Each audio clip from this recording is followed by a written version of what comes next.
Hello, my name's Jupiter Hadley, and today we're doing another version of Jupi Plays All the Games, this time with the Global Game Jam. Specifically, I'm going to be covering a couple of sites from the Global Game Jam, the first one being the Bucharest Arcub Gabroveni, however you say that. This was the site that I was physically at during the Game Jam. I got to go all the way to Romania and check out these games when they were in development. There are only a few games that were made at the site and then uploaded, so I'm going to be playing all of them, I hope. For about a minute each, 10 per video. Links to the individual games will be in the description so you can check them out further, and all my info will also be in the description so you can check me out as well. This video, as always, is brought to you by the lovely people on Patreon who support me each month so I can continue to record all of these different indie games and game jams. If you'd like to support me, there are links to that too. And a big thank you to everyone who was at the jam site in Bucharest and hung out with me and had a great time, and big thank you to the people that organized it and invited me. It was really fun. Alright, next. The first thing that we're going to be checking out from this game jam is actually a story. It's called a game jam story, and it was written during the game jam, obviously, by a couple of the people who were there. It was like written by one and edited by another, so they were taking notes of what other people were doing and turned it into a sort of story about their thoughts. So I'm going to read it. Chapter 1. At last, here I am. Global Game Jam 2018, a long-awaited event. I take a deep breath and place my hand on the latch of the door. Should I enter? Or maybe not. I'm 5 minutes early anyway. Why should anyone care? I mean, hurry up, are you gonna go in or what? I instantly flinch for a second, then let myself into the strange old-fashioned building. It's like in suburbia. Nobody would even tell there's a huge event going on in what seems to be a damaged and boring building from World War II. Oh, but I already forgot myself. Who am I and what is my role here? Well, what I can tell about myself is... Anyway, don't mind me, I'm just a reporter. A huge screen reveals itself in front of me with a very intriguing and captivating video titled The Amazing Global Game Jam Workout in cheeky pink letters. Cheeky pink letters. Hi, I'm Thorsten. I'm your... Thorsten. I don't know if I said his name right. I'm your instructor for today. How are you doing? Motivation is working with playful people. In a fit body rests a clear mind. Your body has to be connected, so let's move. I'd like to invite you to a little aerobic exercise to get ready for the jam. Relax. Breathe in. Breathe. So this is sort of their point of view and their spin on what happened at the Global Game Jam site that I was in, and that's obviously referring to the video, the opening video for the Global Game Jam. So yeah, it's an interesting little read. It's quite well written. Next. We're playing AncientMission Transmission. This is a multiplayer game that requires Xbox controllers. So, me and Lewis have Xbox controllers. He's far away. Maybe you can hear him. I don't know. It's fine if you can't. Alright, so B to dash. Then X to appeal. Am I red? I'm red. Okay. These graphics are beautiful. Those dots are not something you want to collect. It'll freeze you. We can dash into each other and then repeat. Oh, you're really close to the edge. No, there's a thing there. Not fair. Hello, Kiwi. Kiwi wants a controller so he can play. I really like our characters as well. Did I get you off? No.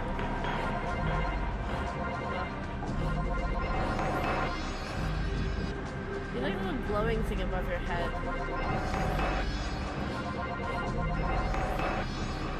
Can we fall off? I don't think we can fall off. I think you're just collecting something.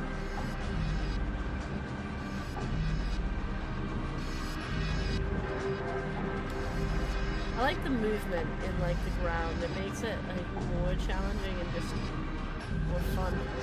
Slowing down and then changing. Here, can I bash into you to see if I can grab the ball that way? Yeah, that's right. So really I just won't have the ball, but there we go. I can't ever keep it for very long, it seems.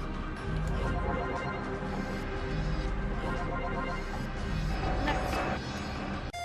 We're playing Bam and Jam. It does have a title screen that says the team was unable to make a title screen, which is great. You need 34 evolution points to finish the level. So as a lot of you probably know, the theme was transmission. So this was sort of about parkouring. I so suck at parkouring, that's the worst bit. It was about doing some parkoury stuff through the human body. Alright, this. Run, grab. Ugh. Pretty sure I died. And I have no idea how to reset it. So yeah, there's a lot lot of parkour stuff. This is actually quite long. I like the soundtrack as well. Next. We're playing Emotionators, another multiplayer game. I'm Anger. Lewis is Sadness. Oh, that's green. So, I think we're meant to collect stuff, but I don't remember what. No, that's red. I'm red. Let me get it. Thank you, Disgust. And then you can kind of splat the screen. Oh. It's mine. No. Need more stuff to splat. Like, there's a splat. The graphics are quite cute. Ooh, hello, Kiwi. Kiwi's quite loud. I actually, like, splatted you a lot, Lewis. You're, like, quite low on health. Yeah, you somehow glitched, like, into the graphic. I guess I'll just win. No. Do I win by default, do you think? I don't know. Oh, I got out. Oh, you got out. Oh, that I just won by winning. Oh, yeah, sure. I did. I won. You died. If your health is so low. Next. We're checking out From One Wizard to Another. This was actually a physical game, a board game that was made. Basically, Raven Familiars tries to find its way home with an important spell before your arch nemesis. Raven does the same.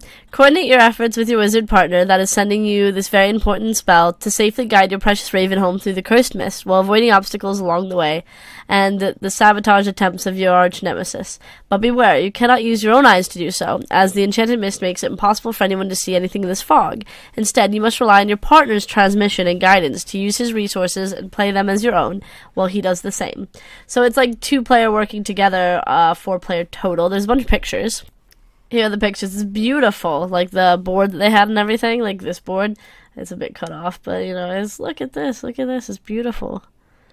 Like hand drawn. They were really talented. This was something to do with spells. Looks pretty cool. Pretty cool. These were different little cards that they were filling in with like resources, like shiny, shiny, shiny. And spells and whatnot that could hurt the other player. It looks like a really cool game. I hope they do finish up the rest of these cards and upload the like board and the cards as individual items that can then be downloaded, because that'd be really cool. But you can make your own, and they do have an extensive like typed up rule book and stuff, like rule guide, I should say. So yeah, next. We're playing Motherboard Overload. Alright, so there's some things that can't be rotated, some that can. Form colored squares by rotating and matching circles, quarters before time runs out. Okay. Okay, you're matching and non-matching circles. So I have to match my tiles to begin. How do I rotate these? Does this need a touch device? No, it's a WXC. What the heck? Can't be rotated. Like, the black ones can't be rotated. That's fine. But nothing happens when I click on these ones. Awkward. I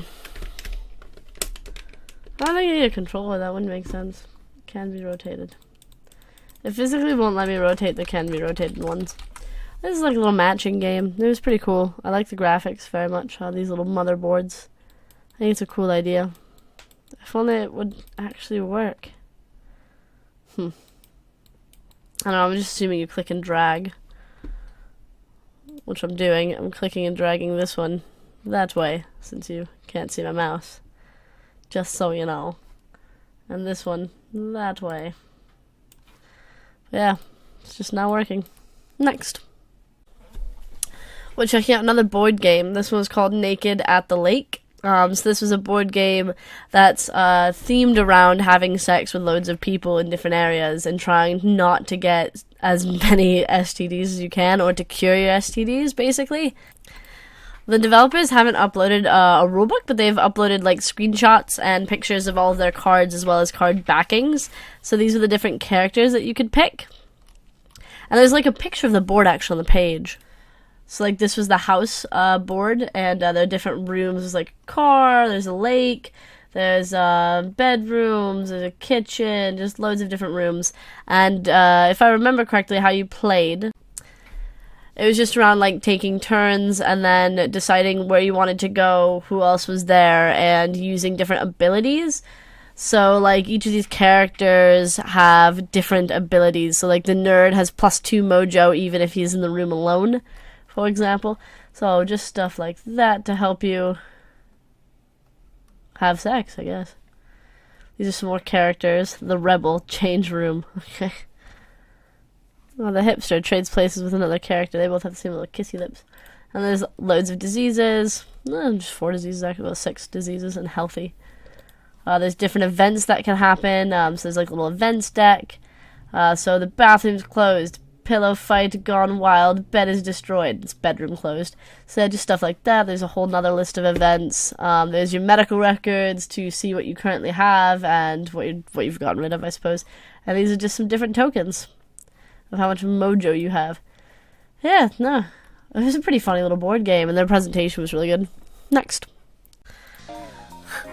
We're playing Ohh Shiet, and this is sort of a puzzle matching game about people using the bathroom. Alright, we kind of want to put that there, I guess. And then we can buy... Oh no, we needed a straight piece. None of these are right. This one. Okay. This one. Maybe that. And then this. And then this. And this. We need so many more straight pieces, it's unbelievable. Oh no. Need to randomize it. I'm looking for like this, but the other way. We're no good. We're also like, we're positive in money. I'm pretty sure there just isn't. Oh, you have to rotate it. Well, that makes a lot of sense, doesn't it? Being able to rotate's great. There. You're fine. Ignore the fact that loads of these pipes are like breaking because they're not good pipes anymore. It's fine. Look, we're doing great. So 400. We're making so much money. We need more pipes. Let's go maybe this one. Also need you. Okay, we need more straight pipes. Like this. You didn't go the right way. Oh no. Oh no, and I'm out of money. Ah, shit happens. Next.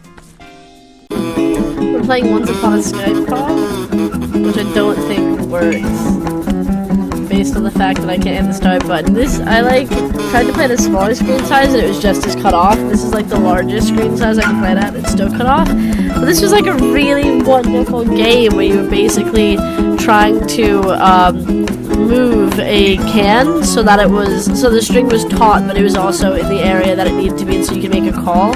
And that meant that you had to like wrap it around objects and just sort of use different things in the room. So the developers spent a lot of time on the physics of just this piece of string here. It's such a clever idea and it's so much fun to play. It's a shame that this build isn't working. The background music's also really nice. But yeah, no, it's a really innocent, cute game about back before cell phones, and it just is really well done. Next. So we're going to mostly talk about this game because I have no idea how to show you how amazing this game is. It's called Con-Ductor, and basically there's 2 types of roles. There's a conductor role and there's musician roles, and it's a multiplayer game for people who have computers and also phones. So I'd be like the conductor. Cool. I'd be the conductor, and basically my musicians would all be in the same room as me, and they'd get this code.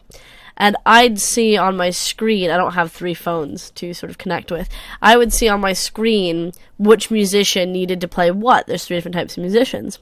And I would have to motion towards them to show where they need to click on their phones, either up or down, depending on, and like when. So I'd be literally conducting an orchestra of 3 people so they tap on their phones at the right time. It's a really wonderful party game and it works so well. I'm making a video on like the event while it was at Romania, and it'll have a clip of this game in it because it was such a cool game, and I'd check it out there. Maybe I can insert a clip here, who knows. But yeah, no, it's super cool. Next.